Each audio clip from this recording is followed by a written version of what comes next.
여러분 안녕하세요. 광TV입니다. 자, 오늘은 생명 존중 교육에 대해서 해보도록 할게요. 우리 생명은 소중해요. 여러분들 생명 소중한 거 알고 계시죠? 오늘 생명과 관련된 얘기이기 때문에 오늘은 조금 더 진지하게 수업에 임해줬으면 좋겠습니다. 오늘의 수업 시작할게요. 오늘의 목차입니다. 여러분들 자살에 대해 먼저 알아보도록 할게요. 그리고 사례를 한번 파악해 보도록 하고요. 마지막으로 대처 방법까지 알아보도록 하겠습니다. 먼저 자살에 대해 알아보도록 하겠습니다. 여러분들 꼭 알아두시길 바랄게요. 우리나라의 자살률 얼마나 되시는지 알고 계신가요? 우리나라는요, 하루 평균 42.2명, 자살자는 15,413명, 자살률은 OECD 국가 중에 1위일 정도로 정말 높습니다. 구체적인 예로는요,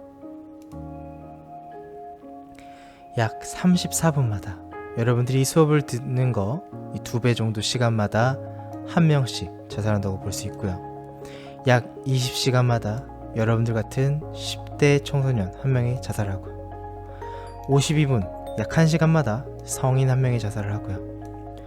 2시간마다 65세 이상 노인 한 명이 자살한다고 합니다. 출처는 한국 가이던스에서 출처를 했고요. 이런 것처럼 우리나라의 자살이 굉장히 심하다는 걸 알 수 있습니다. 여러분들 경각심을 조금 갖게 되었나요? 그럼 청소년은 어떨까요? 청소년은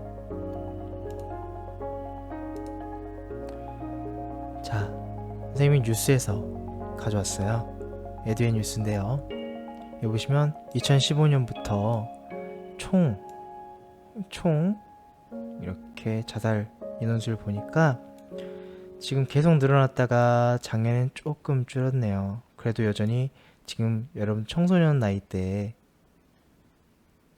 이렇게 인원이 많다는 걸 알 수 있습니다.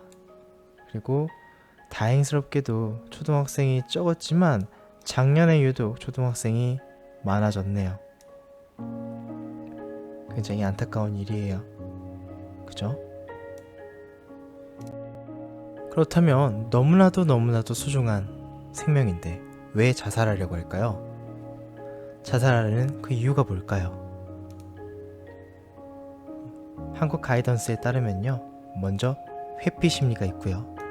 이건 입시 부담이나 어떤 학교 폭력 이런 상황에서 그런 어려운 상황을 피하기 위한 겁니다. 그 다음으로 재결합 심리, 어떠한 대인관계 상실 시 죽은 친구나 어떤 돌아가신 부모님을 저승에서 다시 만나기 위한 거라고 합니다. 세 번째로는 보복 심리입니다. 부모님, 선생님, 이성 친구에 대한 강한 분노로 인해서 자살하기도 하고요. 혹은 자해 심리, 어떤 내가 가지고 있는 욕구가 있었는데 하고 싶은 게 좌절됐을 때 흥분하고 그래서 충동적으로 진행이 되기도 하고요. 그리고 자기 처벌의 심리로서 나는 정말 못났어, 나는 죽어야 해, 이런 식으로 나를 징벌하는, 나를 벌하려는 그런 것도 있습니다. 그래서 이러한 것들이 전부 다 복합적으로 그리고 다양하게 섞여 있는 원인이 작동되기도 하죠. 앞에 신문기사에서 봤었던 것처럼 거기에서 원인 미상의 이유들도 있는 것처럼 정말 이런 자살에 대해서는 매우 복잡하고 다양한 원인들이 섞여 있습니다. 자살의 특징을 조금 보면요, 충동적인데 일단 동반 자살도 있고요, 모방하는 자살도 있습니다. 같이 죽는 그게 동반 자살이고, 모방 자살은 어떤 걸 모방하면서 자살하는 거죠. 근데 이러한 것들이 계획적으로 일어날 때 경우도 있지만 대부분은 충동적으로 많이 일어난다고 합니다. 굉장히 놀랍죠? 너무나 안타까운 일이에요. 두 번째로 넘어가 보겠습니다. 사례 파악하기예요. 여러분들 사례 얼마나 알고 있을까요? 한번 볼게요. 이 징후 같은 게 있습니다. 자살을 하는 사람들의 징후인데요. 어떤 표현들이 있냐? 언어적으로 먼저 보면 나는 이 세상에 쓸모가 없어. 아무것도 내 상황을 바꿀 수 없어. 엄마 아빠 미안해. 안녕. 내가 없어지면 모든 것이 훨씬 나아질 거야. 보여줄 거야. 미안하지만 그들이 만족하길 바래. 이런 식의 언어적인 표현들이 있습니다.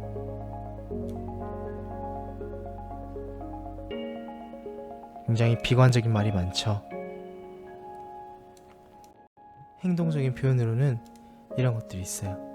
자, 일기장이나 메모, 그림에 뭔가 표시가 되고요. 일기장에 뭐 이런저런 얘기 썼겠죠. 메모장에도 마찬가지. 그림도 우울한 그림들을 많이 그릴 겁니다. 그리고 주위 사람들에게 물건을 갑작스럽게 나눠줍니다. 나의 물건을 정리하고 너 이거 가져 라고 하면서 비싼 물건인데도 주는 경우도 있고, 내가 아끼던 물건인데도 쉽게 주는 경우도 있죠. 그리고 이런 수면제나 진통제, 감기약 같은 것에 엄청난 관심을 갖게 됩니다. 어디서 구할 수 있는지, 어떻게 하면 많이 구할 수 있는지, 이런 것들. 그리고 용건 없이 갑자기 전화해서 잘 지내라, 안녕 이렇게만 하고 전화를 끊는다던가, 목소리가 다를 거예요. 평소처럼 안부를 묻는 게 아니고 단순히 이런 얘기만 하려고 전화했으니까요. 그리고 어떤 자살을 로맨틱하게 생각하고 식사나 수면, 그리고 남이 해주는 칭찬, 이런 것들을 다 거부 반응을 일으킨다면 그런 것들은 전부 다 이런 자살의 징후로 의심을 해봐야겠죠. 실제 사례를 한번 파악해 보겠습니다.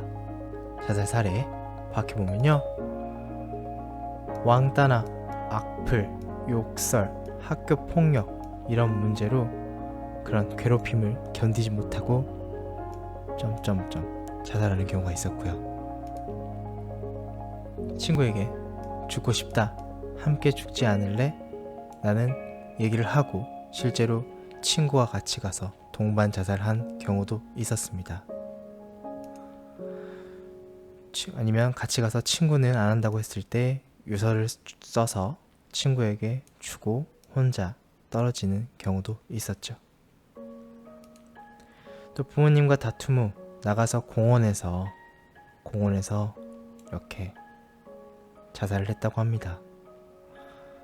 또 여자친구의 어떤 결별, 우리 헤어지자라는 결별 선언으로 나가서 이렇게도 했다고 해요. 물론 여러분들에게는 조금 더 먼 얘기일 수 있겠지만,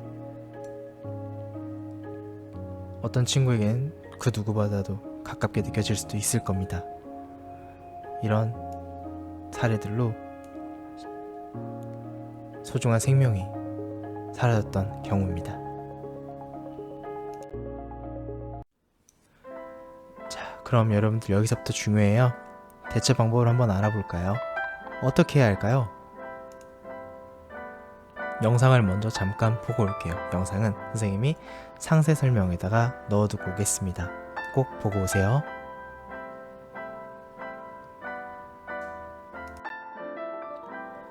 자, 먼저 올바른 자기 표현을 알아보도록 할까요? 친구들 중에 이야기할 수 있는 친구를 찾습니다. 그리고 의견 표현, 나의 의견을 표현하는 것을 두려워하지 않고 꼭 용기를 내서 표현해 봅니다. 무시하지 않을까 걱정하지 마시고 꼭 용기를 내서 표현을 하세요. 그리고 내가 하고 싶은 말을 분명하게 전달합니다. 전달 꼭 하시고, 거절하고 싶을 때는 이유를 설명해야 돼요. 그냥 아내가 아니고 왜 안 하고 싶은지, 이런 걸 이유를 설명하고, 아니요, 안 돼요 라고 공손하게 표현을 합니다. 그리고 용기 내서 표현은 여러분들 자신에 대해서 칭찬을 하고, 그리고 자부심을 갖는 그런 노력이 필요하겠죠. 이게 바로 여러분들 올바른 자기 표현이고요. 방법에는요, 여러분들 생각을 표현하는 방법에는요, 화가 났을 때는 잠깐 행동을 멈추는 거, 이거 중요하고요. 화난 대로 행동하지 마시고, 친구의 행동을 혼자서 생각하지 말고요. 혼자서 멋대로 정하지 말고요. 그다음에 행동, 어떤 응징이나 보복 이런 거 하기보다는요, 내가 화가 났음을 먼저 표현을 합니다. 말로 분명하게 표현을 해줘야 해요. 그리고 화를 가라앉기 위해 마음속으로 5가지 세는 거 중요하겠죠. 하나, 둘, 셋, 넷, 5. 이렇게 속으로 세기만 해도 여러분들이 충분히 화를 가라앉힐 수 있을 겁니다. 다음, 혼자서 해결이 안 될 경우에는요, 주변 선생님이나 어른들에게 도움을 청하는 거 굉장히 중요합니다. 여러분은 혼자가 아니에요. 선생님도 있고 부모님, 주위에 또 어른들이 있으니까 꼭 도움을 청하고요. 네, 감정을 여러분들 조절하면서 결국 차분하게 나의 생각을 얘기합니다. 나의 생각을 얘기해요. 여러분들 생각을 쌓아놓고만 있거나 감정 조절이 안 된다거나 그러면 여러분들에게 스트레스가 가고 굉장히 우울해질 수 있습니다. 그러니까 꼭 이렇게 진행하도록 할게요. 그리고 이때는요, 상대방의 눈을 쳐다보고 얘기하는 게 중요해요. 그리고 화난 얼굴이 아니라 편안한 얼굴 표정으로 또박또박 분명하게 얘기를 해주는 거죠. 여기 쳐다보라는 게 노려보라는 게 아니에요. 편안하게 쳐다보고 눈을 마주치고 얼굴 표정으로, 편안한 표정으로 또박또박 공손하게 얘기하는 거죠. 만약 친구가 앞서 봤었던 언어적이나 행동적인 표현이 있다면 그럴 땐 이렇게 한번 행동해 봅시다. 먼저 따뜻하게 손을 잡아줍니다. 단순히 손을 잡는다는 건 나의 마음을 전달하고 친구의 마음을 받아들일 수 있는 그런 얘기겠죠. 두 번째로, 친구의 고민을 들어줍니다. 이때는 들어주는 거예요. 들어주는 거지 어떠한 충고를 한다거나 조언을 한다는 것보다 그냥 가만히 들어주세요. 친구에게는 자기 고민을 털어놓을 수 있는 그런 친구가 혹은 사람이 필요한 겁니다. 그리고 이런 게 있을 때는 행동을 꼭 지켜보도록 하고요. 이상 행동이 여러분들에게 포착이 됐을 때는 꼭 선생님이나 부모님께 알려주셔야 합니다. 여러분들 친구랑 비밀로 했다고 절대 안 알려주는 경우가 있는데 그런 건 비밀이 아니에요. 친구가 죽고 나서는 늦습니다. 그러니까 꼭 이런 친구가 있을 때는 알려야겠죠. 내가 이런 상황이라면, 내가 이런 상황에 처했다면요, 아까 자기 표현처럼 이렇게 한번 해보세요.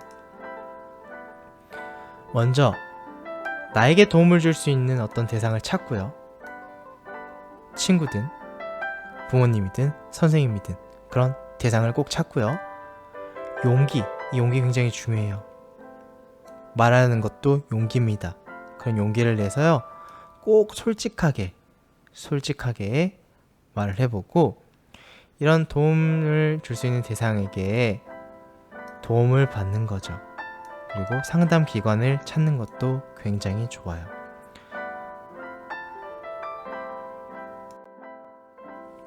상담 기관 어디에다 하냐고요? 이런 곳들이요. 정신건강 상담 전화, 생명의 전화, 청소년 상담 지원센터, 경찰서, 긴급구조 119 이런 것들이 다 해당하겠습니다. 자, 여러분들 자살이라는 말은요, 뒤집어 보면 결국엔 살자라는 말이 되는 거죠. 아시겠죠? 자살 절대 생각하지 마시고 그렇게 힘들 때는, 정말 힘들 때는 주위에 꼭 도움을 요청하시길 바랍니다. 다음 시간에는요, 사례를 통해서 더 알아보는 시간을 갖도록 하겠습니다. 아시겠죠?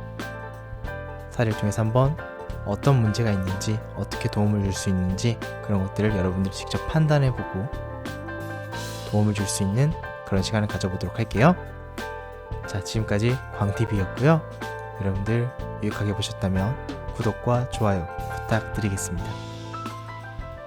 오늘 수업도 고생했어요.